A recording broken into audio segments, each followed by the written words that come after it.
Is example number one that we're going to discuss, and that is Cyclone Nargis. So example number one, Burma 2008, Cyclone Nargis rolls through.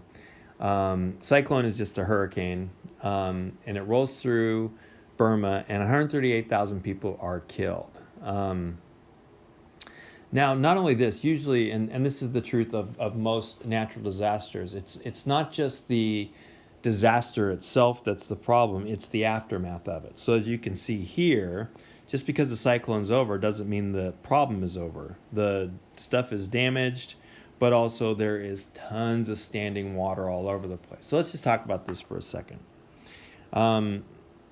There's a threatened, so we had that first wave which killed 138,000 people. There's a threatened second wave of millions of deaths, and that's due to lack of water. So I know you saw that water on the ground, but that's not drinking water. That is either salt water or it's diseased water. So there's a lack of clean drinking water, lack of food too. I mean, a lot of the food has been destroyed in this hurricane.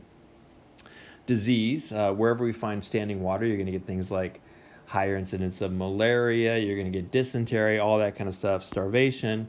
So these sorts of things. So this area of Burma towards closer to the coastline, which is not where the main cities in Burma are, is the people there are in real serious danger. You can't bring back the 138,000 that were killed, but can you save people in the second wave by providing water, by providing food, by providing medical services? All right.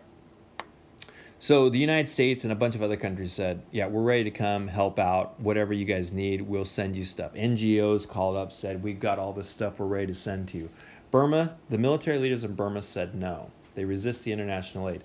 Now, what it turns out to be is the fact that the people who lived in this area were not big supporters of the Burma military government. And so Burma, the military government saw a chance to sort of thin out their opposition a little bit, make them more reliant upon the military government. And so the military leaders didn't do anything about it, like they didn't send help down there, and they resisted international calls for help. So here's the debate. The debate is, should we in the United States intervene with force to provide food, water, and water to the Delta area? So now you might say, well, why not just call up the United Nations and have the United Nations Security Council authorize this intervention, and then it's completely legal, moral, all that stuff? And the answer is China. China was buddies with Burma and did not want sort of to authorize the intervention there.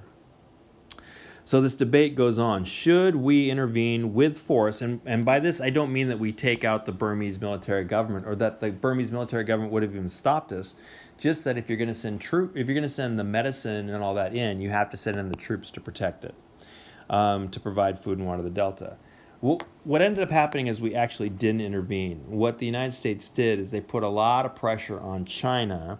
They said to China, we will intervene unless you do something to get the Burmese to take care of this problem and accept international aid. And that's actually what ended up happening. It just ended up happening a couple of weeks, maybe 3-4 weeks later.